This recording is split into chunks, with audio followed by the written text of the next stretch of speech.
Hello everybody, my name is Dr. Anna Jack-WAUGH and I am from the Alzheimer Scotland Centre for Policy and Practice at the University of the West of Scotland.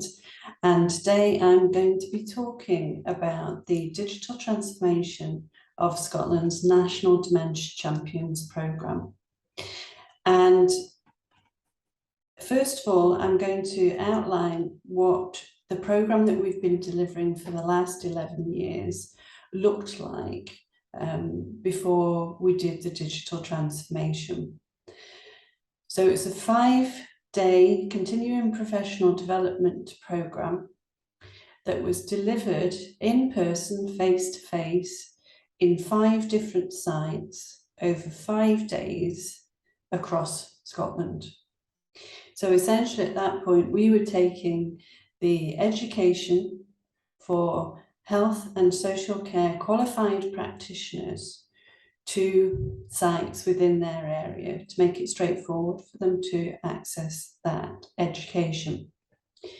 The education that we provide through Scotland's National Dementia Champions programme is a result of 3 of Scotland's national dementia strategies, but particularly strategy 1, which focused on improving the care delivery and treatment of people with dementia within acute hospital care and their surroundings.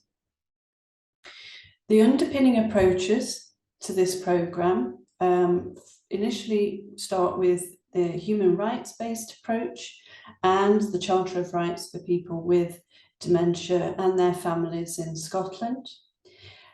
However, we're also underpinned by the work of Tom Kitwood, trauma-informed care, the principles of Alzheimer's Scotland Centre for Policy and Practice, and additionally, professional doctorate, which studied the experience of people who were on the Dementia Champions programme. And you'll see in the small circles there that these were the key learning opportunities that were identified as making significant and sustainable changes in people's perception of working with people with dementia. So as part of the Scottish Government's COVID recovery strategy, the Scottish Government commissioned a digital delivery of the programme.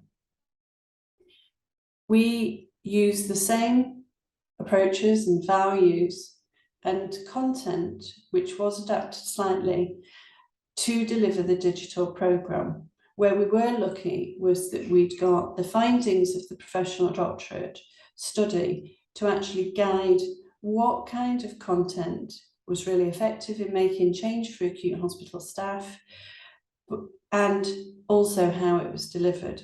So we continue to be informed by the Knowledge and Skills Framework in Scotland, which is the Promoting Excellence Framework, updated in 2021, and we used a multidisciplinary, multi-agency approach to ensure that the digital transformation of this programme was as successful and effective as possible as an education opportunity.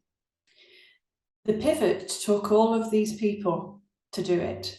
So we shifted 5 days in 5 sites of dementia education to 5 learning packages, which were engaged online, supported by consolidating seminars.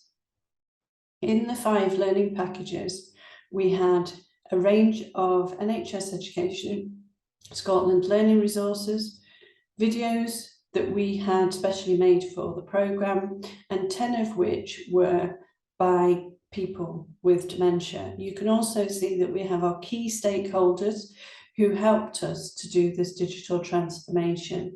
So we have NDCAN, NHS Education Scotland, the Untold Motion Picture Story, the Radical Tea Room, and the Scottish Dementia Working Group, as well as NHS Scotland too. So we needed these people in order to develop really effective learning resources to bring to life the key components of the face-to-face programme. So we'll hear a little bit more about the Dementia Champions themselves. So we had